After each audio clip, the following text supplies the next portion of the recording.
Hello everyone, welcome to my channel the student leader, जिसमें आज हम कवर करने वाले हैं question and answers of the chapter the lost child by Mulk Raj Anand. So children, इस video में हम सिर्फ क्वेश्चन एंड आंसर्स को कवर करेंगे विद द एक्सप्लेनेशन। अगर आपको चैप्टर का डिटेल एक्सप्लेनेशन चाहिए तो मैंने डिस्क्रिप्शन में एक लिंक पिन कर दी है, आप उस पर जाके चेकआउट कर सकते हैं। हमारे चैनल पर हमने उसके ऊपर भी वीडियो प्रोवाइड करी है। So let us start with the question and answers for this video.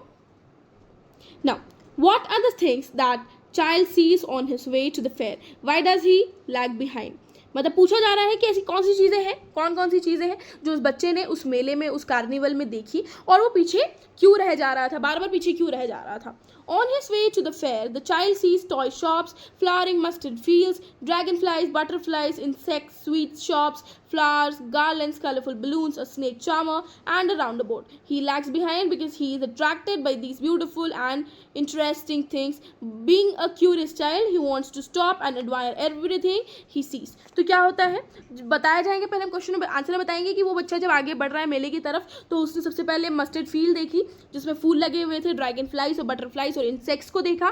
फिर उसने स्वीट शॉप देखी, फ्लावर गार्लैंड शॉप देखी, कलरफुल बलून्स देखी, snake charmer and at the last round boat देखा। और वो हमेशा पीछे इसीलिए रह जा रहा था, लैग बिहाइंड का मतलब है बच्चों पीछे रह जाना, पीछे रह जा रहा था क्योंकि he was attracted by all of this थे, मतलब जो भी चीज़ें हैं वहाँ पे, ऑल ऑफ दिस स्टफ, उससे वो अट्रैक्शन हो रही थी। तो वो वहाँ जा जाके खड़ा हो जा रहा था, थोड़ा एक्स्ट्रा मिनट वहाँ पे स्पेंड कर रहा था, जिसके कारण उसके पेरेंट्स आगे बढ़ जा रहे थे और वो उसको बुला रहे थे बार बार। अगर वो क्यों रुक रहा था, because he was curious child. छोटे बच्चे एकदम क्यूरियस होते हैं, हर चीज़ के जानने के इच्छुक होते हैं कि हमें हर चीज़ जाननी है, इसलिए वो हर जगह खड़े होकर उसको एडमायर कर रहा था, उसकी तारीफ करने में थोड़ा एक एक्स्ट्रा मिनट लगा रहा था। Next, in the fair he wants many toys, what are they? Why does he move on without waiting for an answer? तो उस मेले में ऐसी बहुत सारी चीज़ें थी जो उसे चाहिए थी, तो हमें मेंशन करनी है कि वो कौन सी चीज़ें हैं जो वो चाह रहा है, और दूसरा कि वो उन चीज़ों को ले क्यों नहीं रहा है, वो अपने माँ पिताजी से पूछ क्यों नहीं रहा है, अपने पेरेंट्स से पूछ क्यों नहीं रहा है उन चीज़ों के लिए, और उनके आंसर का वेट क्यों नहीं कर रहा है। तो आपको लिखना है कि फेयर में the lost child wants toys, sweets, flower garland, colourful balloons, to listen to the snake charmer and to ride on a roundabout. ये सब लिखेंगे पहले, फिर लिखेंगे he moves on without waiting for an answer because he knows his parents will probably refuse his request, therefore he does not insist and quietly follow them. मतलब उस बच्चे को अपने पेरेंट्स का नेचर मालूम था, अच्छे से वो जानता था कि उसके पेरेंट्स कैसे हैं, मतलब वो उसको, मतलब he would never ask them, मतलब देम कि मैं ये करूँ या ना करूँ, क्योंकि उसे ये बात का डर था कि वो मना कर देंगे, इसीलिए वो आंसर का वेट करे बिना ही क्वाइटली चुपचाप हर चीज़ को ऑब्जर्व करते हुए, उसको एडमायर करते हुए आगे बढ़ रहा था।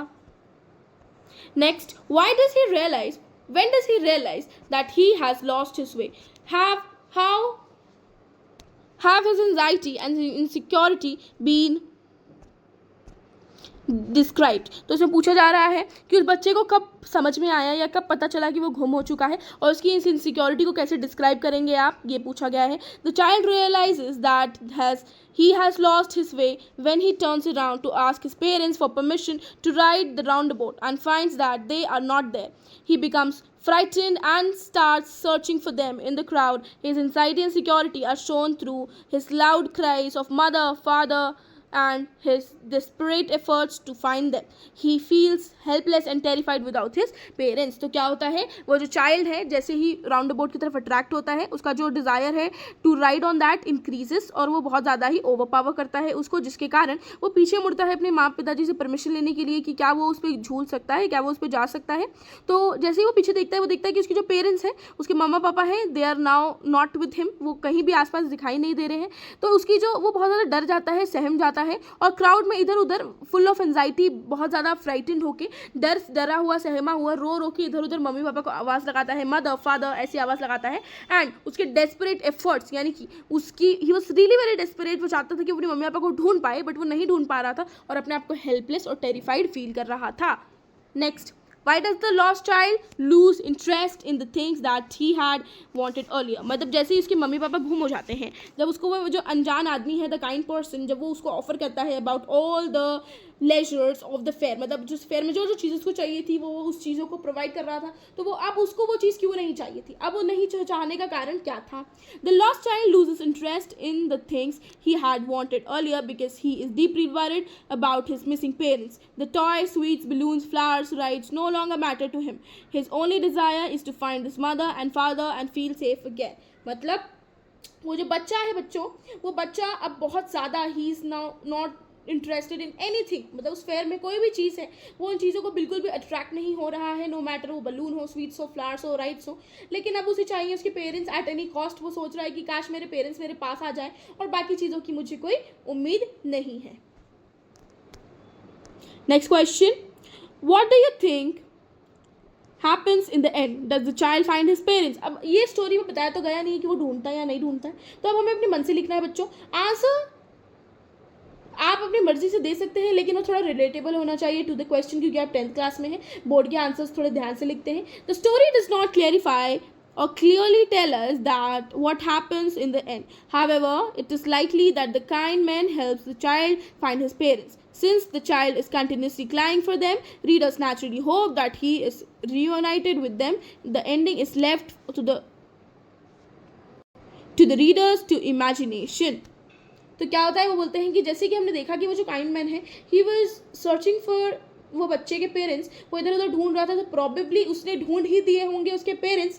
लेकिन ये जो स्टोरी है इसको लास्ट में कंटिन्यू नहीं किया गया है, इसकी कोई एंड प्रोवाइड नहीं करी है, ताकि हम जो रीडर्स हैं हम ये इमेजिन कर सके कि हाँ शायद उसको उसके पेरेंट्स मिल गए होंगे, because he was really very desperate to meet his parents. Next question, what is the main message of the story the lost child. अब उसे पूछ रहे हैं कि मेन मैसेज क्या है, आइडिया क्या है स्टोरी का, मतलब जो थीम किस पे बेस्ड है ये स्टोरी.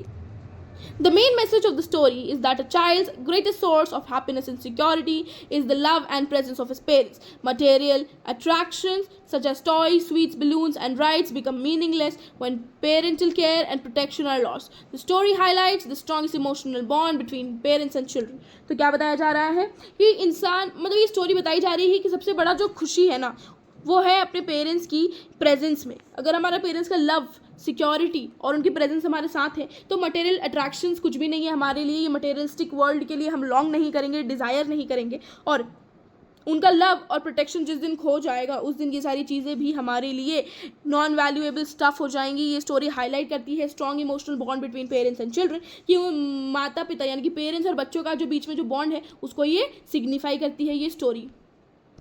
नेक्स्ट बच्चों, क्वेश्चन एंड आंसर सेशंस यहाँ पे खत्म होते हैं. If you guys want to refer to the context या फिर कुछ इस टाइप की क्वेश्चन चाहिए आप लोगों को इस चैप्टर के बेसिस पे, एमसीक्यूज चाहिए, so you can just comment.